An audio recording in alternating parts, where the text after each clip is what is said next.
Welcome to But For Real, a variety show podcast co-hosted by two therapists who also happen to be loudmouth feminists. I'm Valerie, your resident elder millennial child-free cat lady. And I'm Emerson, your resident chronically online Gen Z brat. And on the show, we'll serve up a new episode every other week that will take you on a wild ride through the cultural zeitgeist, mental health, and beyond. You'll definitely laugh and TBH sometimes maybe cry a little because this is a silly and serious show. Buckle up, my friends, and let's get into today's episode. Hi. Hello. Immediately, I just read, are we on a time warp? Yeah. Yes. Time has never been real, but I feel like this year it's extra not real. Yes. We've just gotten rid of the concept of time. I agree. And then I immediately was like, you know what we need to do an episode about? Time. And the perception of it. Absolutely. To which neither of us have a great relationship. But I'm endlessly fascinated by it. Of course. Oh the my loops God. and loops. So, listeners, we are, you may have noticed recently, we are shifting to some more guest episodes. We have some really exciting guests on deck soon. Mm-hmm. But, you know, occasionally we'll still do a little episode with just the two of us. Yeah. So, you're stuck with us for today. Well, of course. We just get a little duo for today. But yeah, very excited for this next round of guests that we have. It just makes it so much more stimulating, I think, sometimes for us and hopefully for you all as well. Now it's time for our first segment, Tea and Crumpets, where we tell you what we can't stop talking about this week. Mine is that I went home to the UK. I went home last month after not being home for 16 years, lol. So it was quite the pilgrimage. But I feel like it's like fundamentally changed me. I'm like, wait, like just being around family that I haven't been around in a really long time. And then I feel like it gave me like quite a few interesting insights about like culture and heritage that I feel like I haven't touched in a really long time. And if you've immigrated to America, you get it. Or just like going to somewhere where you're having to adapt to like, you know, the dominant culture ahead of you. It's just, I've just always had such a weird relationship with like my cultural identity, just like living so many different places, which sounds just like annoying. It's Good for you. You know what I mean? Girl. Yeah, white girl. Oh, that you've traveled and you're privileged and I'm like, no, for sure. And also, sometimes it kind of feels like, well, where is my home? You know, like, where do you come from? Where do you belong? Kind of thing. You're a little culturally homeless. Yes, a little, like, culturally orphaned a bit. I'm kind of like, hey. So, I don't know. I feel like I just went home and kind of had this, wait, no, this is my home. This is where I come from. This is actually, like, really important to me. And yeah, I just feel like I still have some revelations to kind of go through about, like, cultural and personal identity. But it was really, really great. Just having family time and, like, time with my partner, which was really, really nice.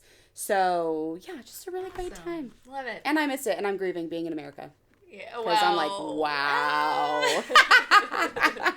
Although, it's sad that this whole, like, populist trend is over there, too. Mm-hmm. It's a little scary. Indeed. One more thing I'll say before we jump into the segments.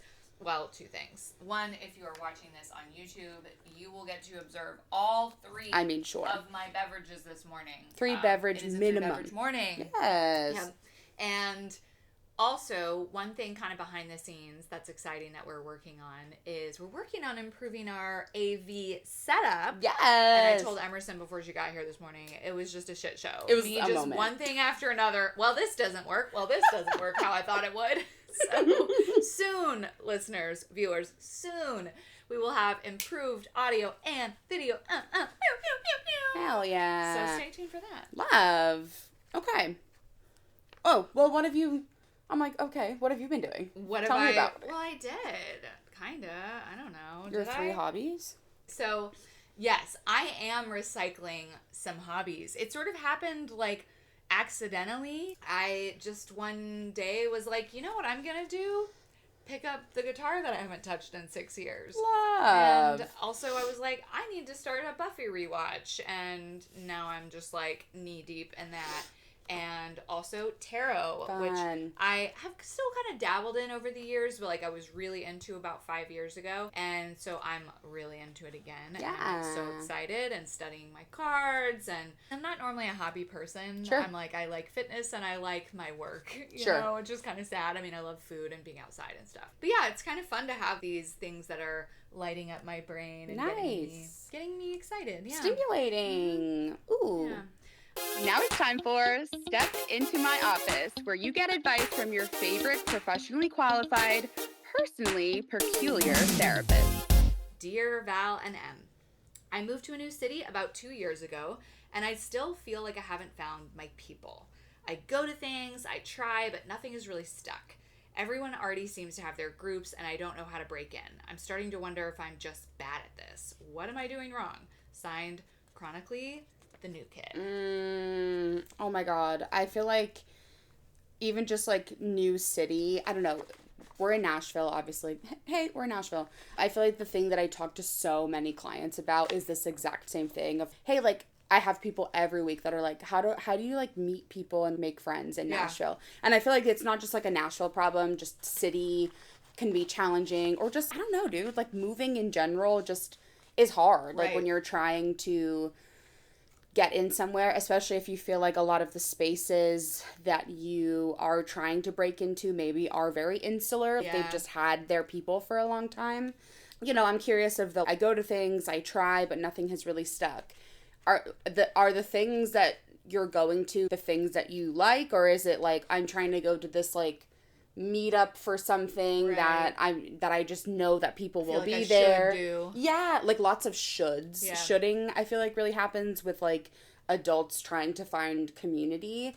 And I feel like this is gonna sound like maybe like really stupid and a no duh, but I joined the Y. I joined the Y like purely for like classes and for fitness. I honestly, obviously I know that like part of the why is to be in community, but I just genuinely... Not everyone's gonna... Some people go and just work out and fuck off, and I'm like, no, for sure. Yeah. The people that I talk to at the Y, moms that are older than me, elderly people that, they're not like my regular group of people, quote unquote, that I would like cavort with, but that's what I consider like part of my like community touch points, because I'm like, hey, Diane. I'm like seeing Diane at Pilates and shit. I'm like, hey, girl. And she's 67. Yeah. I'm like, we're not going to key outside of the Y, but it just still feels so nice to have that touch point with her. And it was something, listener, that I literally was never expecting. So part of my like tangential story with that is I know that it seems like really intentional that you're going and really trying. And also maybe part of my message is try less. I don't know. You might like be surprised if you just find what you enjoy and keep going to new spaces. Something will happen. Yeah, right.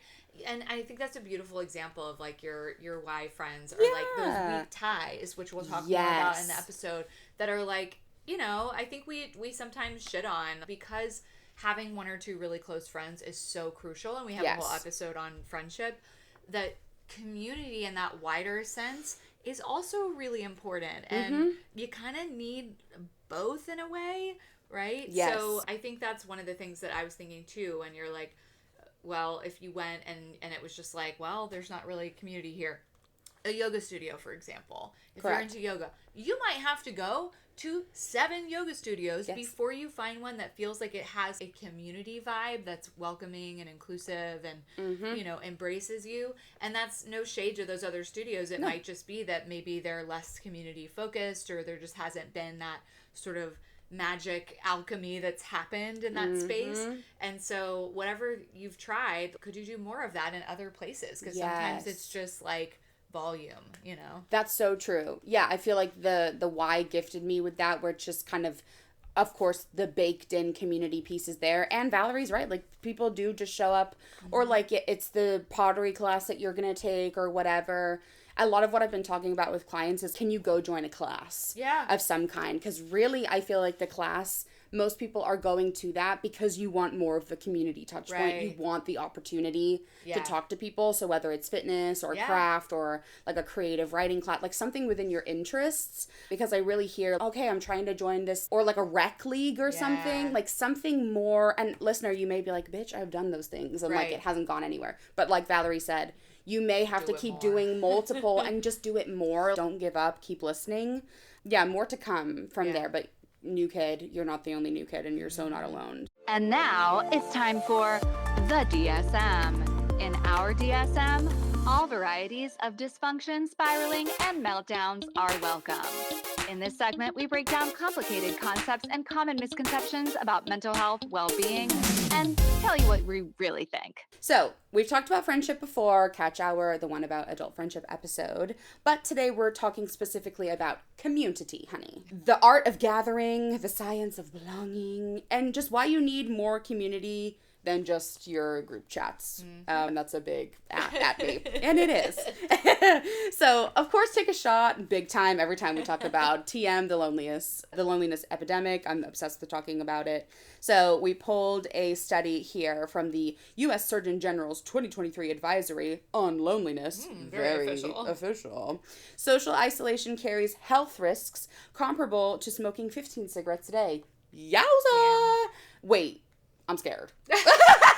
That's Better a not lot. Be lonely, bitch. You better not be lonely, bitch. Smoking these ciggies. So, of course, with that, social health is, of course, like a legitimate dimension of well-being. It's not just a soft metric. It's like genuinely something that you need to consider, like at every like your point, bone health. babes. At every point of your lifespan, drink your like little calciums. I don't know. So the distinction between being alone and being lonely, something I talk about all the time with clients, and why people can feel profoundly lonely in a crowd or a big room of people in your marriage or even just with a full social calendar. So we're talking a lot and we're seeing a lot of like structural collapse of our quote third places or third spaces coined by sociologist Ray Oldenburg.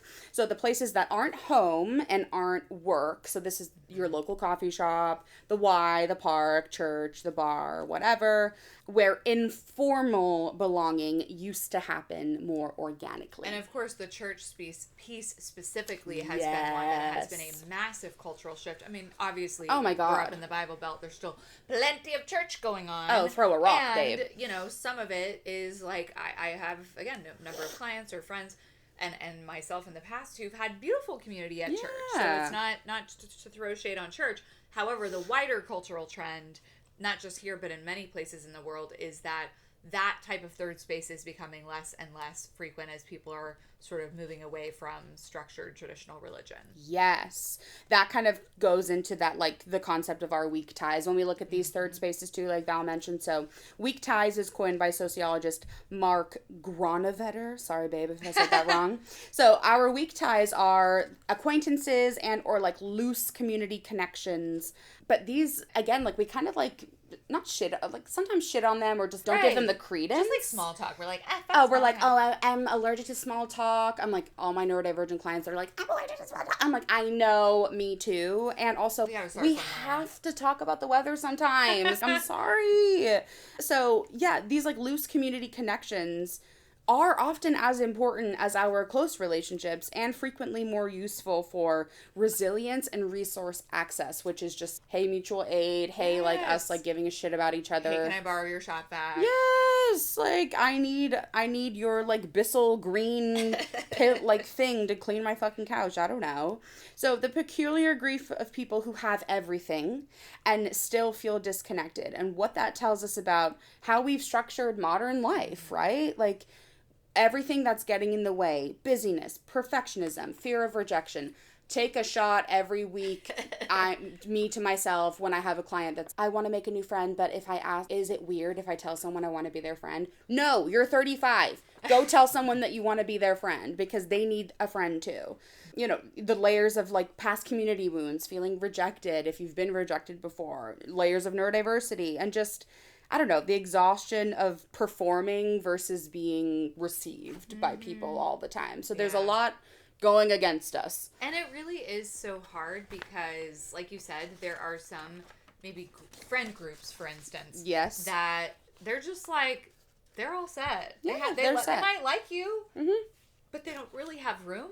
No. And that's one of there's this whole group dynamics model called Viro that I know about because Bill Doherty kind of took it and applied it to families and couples and looking at, how we can't jump to emotional intimacy if we have not first dealt with issues of inclusion and, you know, belonging and all of that stuff. So Yeah. it's, you know, a lot of times it's not that they don't like you. It's just they might, you know, whether it's a close friend or a group. And I think that's the other thing I thought of with the new kid who wrote in is we see these stories and images of people with their like diehard friend group. Yes. And guess what? That's actually not the norm. It's like, not. I understand wanting it. I want it. Sure. And in some spaces, like my book club, we are a friend group.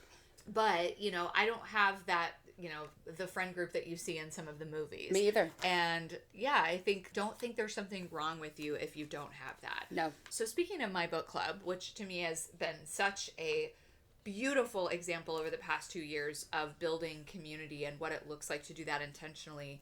And LOL, we read, and I say we read in quotes because I didn't read the book yet.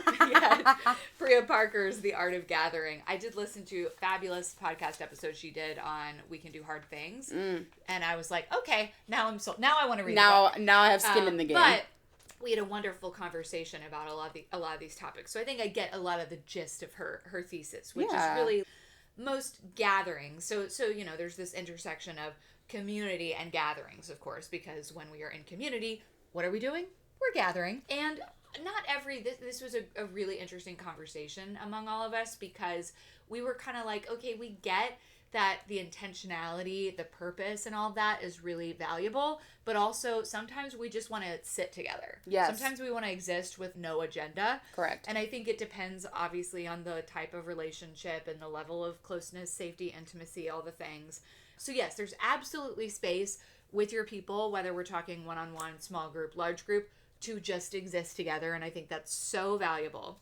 But what Priya is talking about is a lot of gatherings. Say we're trying to have we want to throw a party, we want to throw a milestone event like a wedding thing or a baby shower, that they don't always go the way that we hope, or even, you know, just like a retirement party.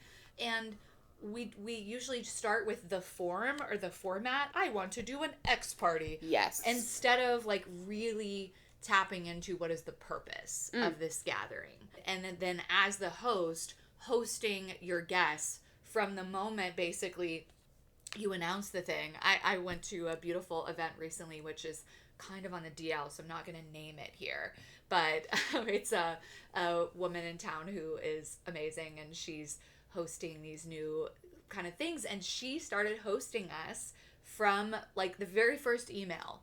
And like little tidbits sprinkled to get us excited, to make us feel like we were already a part of something. You get a thing in the mail. Like it was so special to have that experience of what it's like to be hosted from the very beginning. And then by the time you actually arrive at the thing, you're not only is the anticipation so high, but you already feel like you're a part of something. So that intentionality. In the podcast interview, Priya gives the example of her father's retirement party where her mom went. And, you know, they're just sitting around. He was with this company, I don't know, 20, 30 years.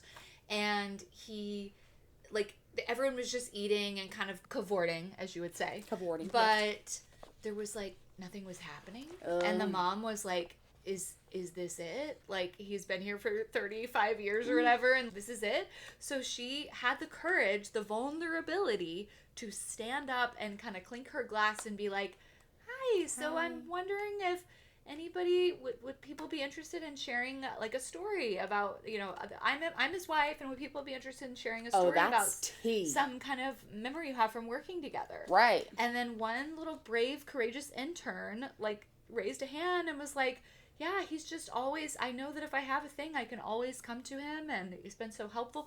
And then one by one, sure enough, people start really opening up, and it's just this beautiful thing. And like that. So it's like, it doesn't even always have to be super planned in advance. No. But just think of how different that party would have been without that piece, right? So really honoring what is the intention, what is the purpose of this, and not just, oh, we're throwing a retirement party, so we're going to slap that on the invitation, bring some food, and call it a day. Get the cake and whatever. Yeah, she says people sort of in contemporary society sort of under-host. And I like that idea. I think we fear, we don't want to be seen as difficult or too much. Yeah, exactly. And she's like, uses this phrase, generous authority. Ooh. Use your generous authority. I gave the example of when I was in like 6th grade, I have not lived this down to this day. I had I'm a locked in. Spice Girls birthday party. Shut up. So, of course, you're supposed to come dressed as your favorite Spice Girl. Correct. I mean, well, favorite or the one you look like. Because, let's be honest, my favorite was Ginger. Sure. But I was a blondie, so I dressed up as Baby Spice. Well, of course. And I had a color-coded, markered agenda. Yes. Like, from 6:15 to 6:30, we will be in the garage reading magazines. From 6:30 to 7, we will be, whatever. Perfect. And shockingly, these 12-year-olds were not ready for my generous authority. They were like, bye. You were like, fuck you, it's my party. I think I ended up pouting in my bedroom alone for a little while, which... Bitch, me and you need to get a drink. Like, I've had a party like this, but continue. And luckily, I learned to chill out. Sure. But I think probably too much the other side where I'm under hosting because Yes. I don't want to be seen as difficult. Thank God my friends were like, wow, we really expected you to be weird about your wedding, and you were very chill. And I was like, see? I've grown. But still, the generous authority, the host responsibility Yes. to hold the container, not just to fill a room. Correct. And put food on the table. Kind of one of my biggest... We can maybe even do like a whole episode, like we could expand off of hosting in general, because I feel kind of passionate about it, just having a very good, my parents are really excellent hosts. Yeah. So that's always been modeled to me. So when I've been in spaces where like the hosting's really terrible or it's the under hosting, I am kind of like, I want to jump out of my skin. Yeah. So kind of we need to expand off might of have that. to do that. No, that just makes so much sense. Yeah, just like that little blurb. Like, if gathering were to succeed, what would be different afterward? Like, yeah, come with the purpose in Yes. mind. Plan it with the purpose in mind. oh, man. Okay. Building off more of that just in the, like, how do we make this actually work, right? What makes community actually work? More of the psychology.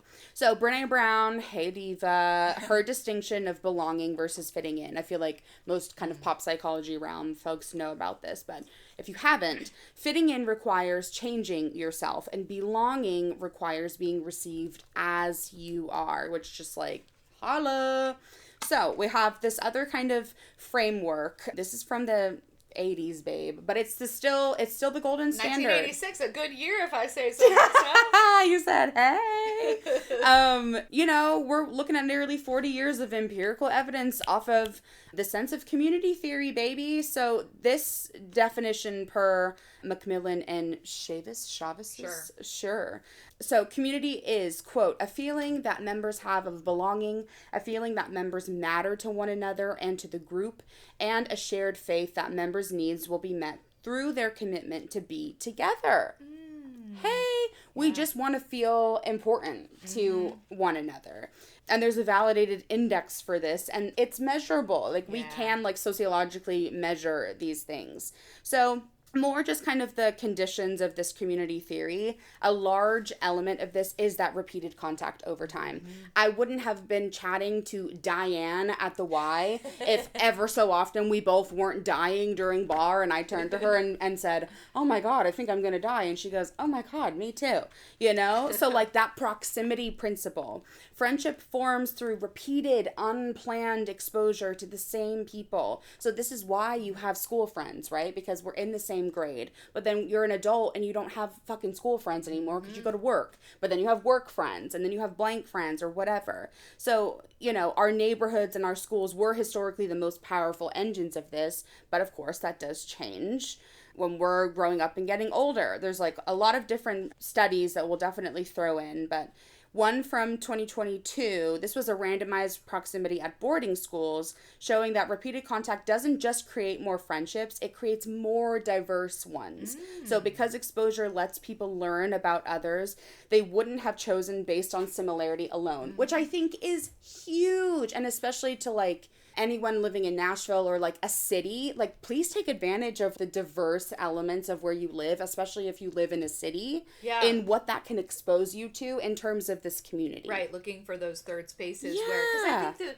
that, when we think of community, yes, there's nothing wrong with like having unifying factors. No. Like my book club is all child-free women. Yes. So unifying factors. But within that, there's a lot of room for diversity too. Yes. Like you and Diane both love bar. Mm-hmm. But you may not have a lot of other things in common. No, I don't have grandchildren. Yeah. You know, I'm like, yeah, no, we don't have other things in common, but we love bars. So, and just kind of this gut punch. In 2021, 12% of American adults had 0 close friends, up from 3% in 1990. Wow.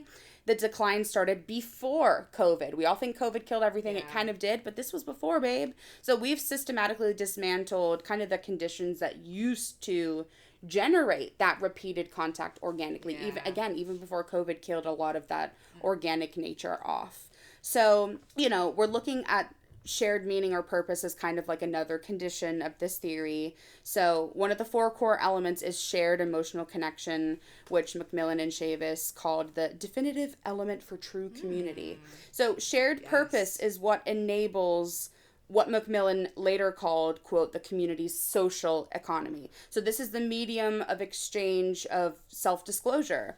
And a community is only as strong as the bargains its members make with each other. I think of group therapy, yes, right? It's that like, universality, being able to put yourself out there and someone to pick that up. Especially, like, regardless, we've seen people who have not that much in common. Oh, my God. In groups, but they have that shared emotional connection. Yes. And which creates that community. Yes. Yeah, and kind of just that, again, like demographics alone don't generate that economy. They don't generate it in a group space or whatever. Like, you can have a room full of people who look alike and share nothing that matters. And like the flips and vice versas of all of that. So just kind of stretching like how we actually think about this stuff is very important to how we make things successful and make community like lasting and ongoing. And connected to that vulnerability, like having skin in the game, emotional safety, willingness to reveal deeper feelings is really, you know, a prerequisite for that kind of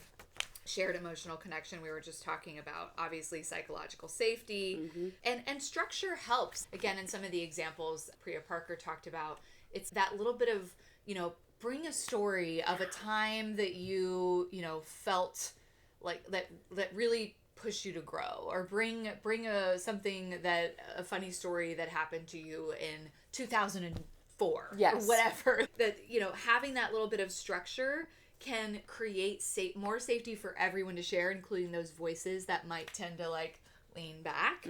So structure and vulnerability kind of together, and that vulnerability obviously is, like we talk about in so many settings, kind of a prerequisite for connection.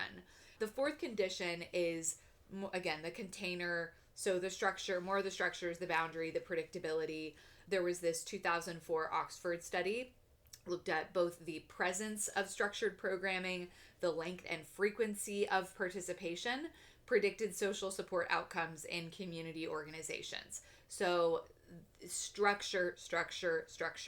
And also, we know within that, there's room for informal conversation within a structured setting. So I think of my book club, like the first thing we do when we arrive is we just sort of stand around the snacks and drinks and gab in little small clusters and wander around. And then, you know, maybe 45 minutes, an hour later, we find our way to the couch for our like structured discussions. So there's that room for informality and more organic, informal conversation within the structure. And remembering that having that structured container does not actually restrict belonging, it enables it. She was talking about how constraints can bring more energy around something. Similarly to how, if we think about if soccer didn't have rules, like you could do whatever and there were no bounds, it wouldn't be very interesting, right? It's interesting and brings energy because of the constraint. And then another thing, just thinking about the containers, like, you know, online obviously has provided so many more opportunities, so many more types of containers that you can access from anywhere geographically, which is really incredible. And obviously we know that it's like, they're not one inherently better than the other, because I've certainly known people who've found online-based community that was deeper and more meaningful than most in-person relationships that they've had. So it's not, you know, that in-person is inherently better, but obviously we are these creatures. We are in our earth suits, and I think it's best if you do have good online community to still try to have some in person as well, but don't shortchange the potential for online community. One of my clients has made so many great friends through this game they all play. Yes. And these women are all over the world, and they feel like closer cool. friends and community than she's ever really had. And I just think that's amazing. So, collective individual healing shows that in group therapy, for instance, outcomes are as good or better than individual therapy for many conditions. And I think that's because of the social health element that's getting addressed in group therapy. Yes. Even if it's sort of like subtly, we're not always, sometimes we're talking about it. Yeah. But other times it's just happening. Yes. Right there in the room. So that kind of leaves me talking about like the online thing, the power of community, to share about a thing that this idea that I had back in January that is continuing to take shape and emerge is an online membership that the Gaia Center has started called Camp Gaia. Yay! Yeah. And so really, there are so many times that we've heard our clients be like, talk about, I just want to meet people who share this in common, or I'm lonely. And so that was sort of part of where the spark came from, was like, we can't, because HIPAA, right? Yes. Just be like, hey, oh my God, you should meet this client.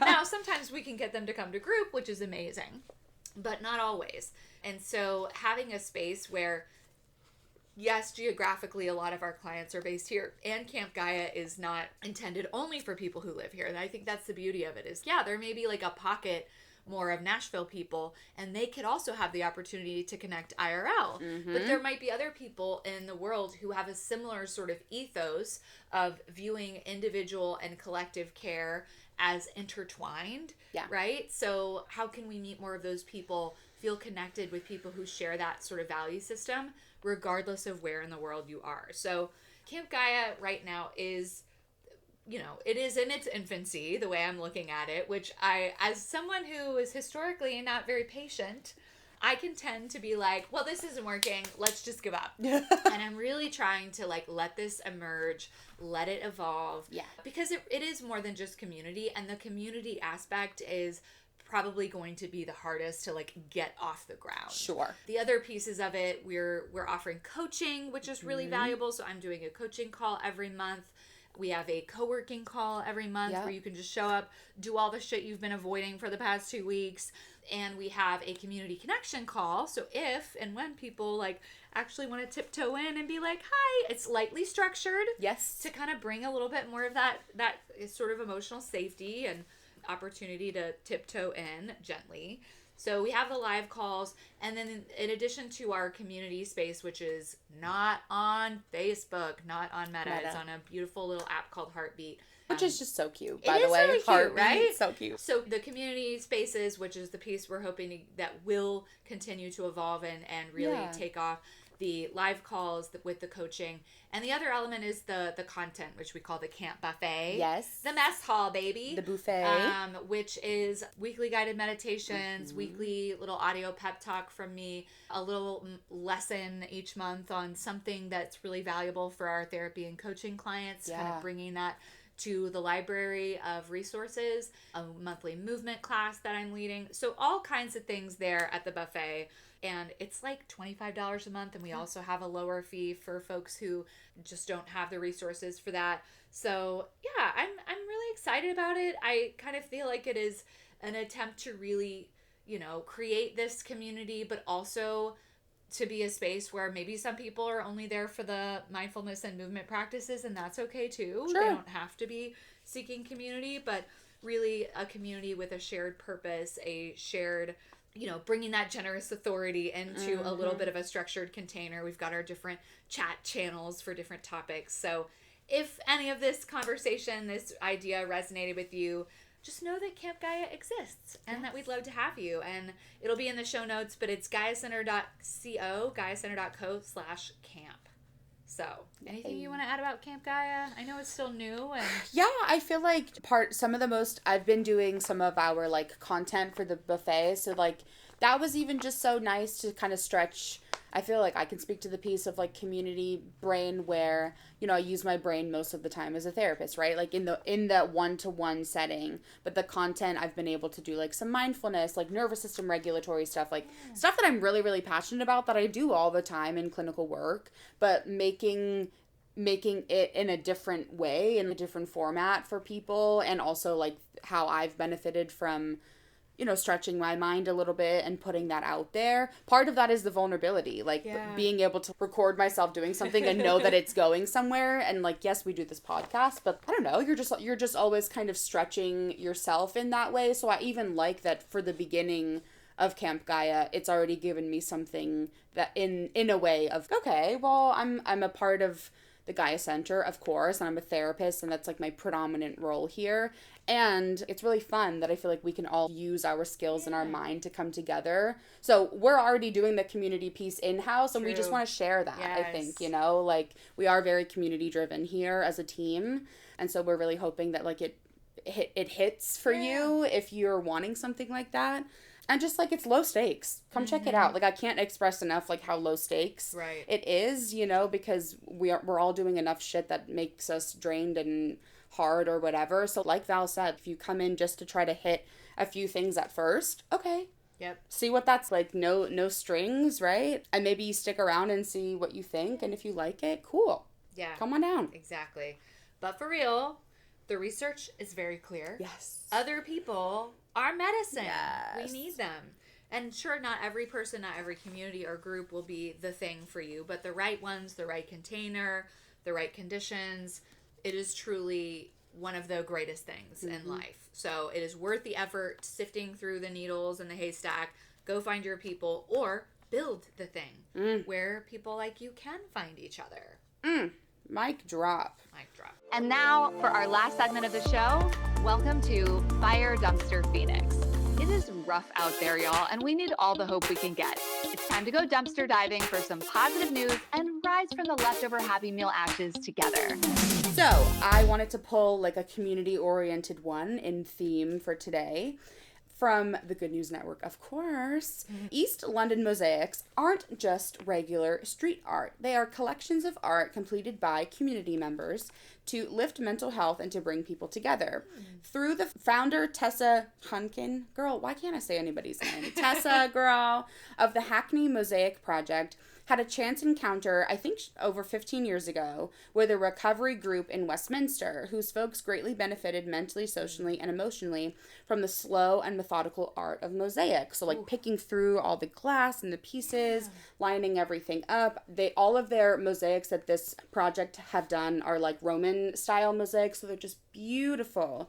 But for the past 15 years, Tessa Hunkin has reported seeing community members transformed by this art form. Folks suffering with addiction, PTSD, and more mental health challenges have been able to contribute to the beauty of their local parks by having this art form. A lot of the mosaics are like art kind of centered around like England and like London, and then some of it's just like flora and fauna and art and animals. And it really has just been this volunteer program that anybody is welcome to join and kind of sort through and contribute to the art. One of the art pieces, all of the people that worked on that piece, I saw the picture, like their names were all mosaiced in it as well. Just so this like really beautiful, like long list of names for people to see that they contributed to something. I just thought it was so grounding and lovely. And then on that link for in the show notes that we'll put for everything, of course, but you can go, they give you the specific locations if you're ever in London. I wish I would have known about this before I went, so I could have gone and seen it, but for you to go tour and go see the different mosaics. So I just thought that was so lovely. That is lovely. Really great stuff. What a lovely example of connecting with your community. Yes. And that reminds me, there's like a metaphor that I love related to mosaics. So I might use that as the audio pep talk for this week in Camp Gaia. Okay, so mine is also not shocking. We have our favorite sources from the Monitor. In remote northern Philippines, there's a local solution to the global energy shock. So there's a mountain village in the northern Philippines where electricity doesn't come through transmission lines or fossil fuels. It comes from a local river. So every night, the power is generated by a small turbine that was built and maintained and managed by the community itself. So they get to decide when to switch it on and off, and everyone in the village can access it regardless of their, economic situation. This community, Nabwangan, their first micro hydro system began operating in 2002. So I'll spare you on the exact engineering of this, but it's very interesting if you want to check out the article in the show notes. And that system has now expanded to 2 other villages in the area, a 4th under construction, and so they're all sort of like connected. And they want to teach other villages how to do this and the importance of managing it well. Wow. So cool. And of course, since the war started, there, has been just energy difficulties globally. Yeah. And so their Philippines' fragile import-dependent economy, electricity costs, transport fares, all the things becoming increasingly difficult. And almost 4 million houses in Philippines live off the electrical grid. So these areas like this are hit especially hard when there's global energy issues. But this community is not really feeling that because of what they've created, this decentralized, renewable energy system that they are built and shielding some of these communities from what's going on globally with the energy crisis. So it's beautiful. I love the co-founder of Indigenous Peoples' Rights International, Joan Carling, said, "The real solutions are already here. Community-led, small-scale energy systems that live in harmony with nature." That's so sweet. I know. Oh my God, that's so cool. So amazing what people can do. And it's like, obviously this kind of micro hydropower is only scalable to a certain extent, especially with our greedy data use over here in AI land. Well, but yes. AI land. Oh, Lord have mercy. I love it. Well, that's it for today. Yeah. Tune in for all of our special, amazing guests upcoming. But this was so much fun. Good to see you. Bye. Bye. This has been another episode of But For Real, hosted by Valerie Martin and Emerson Ryder, and edited by Volt Productions. But For Real is produced by the Gaia Center for Embodied Healing.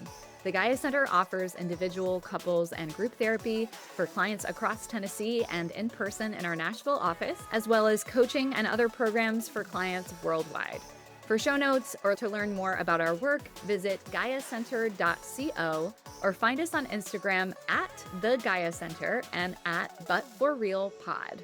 But For Real is intended for education and entertainment and is not a substitute for mental health treatment. Also, since we host this podcast primarily as humans rather than clinicians, we are not shy about sharing our opinions here on everything from snacks and movies to politicians and social issues. Thanks so much for listening to this episode. See you next time, bestie!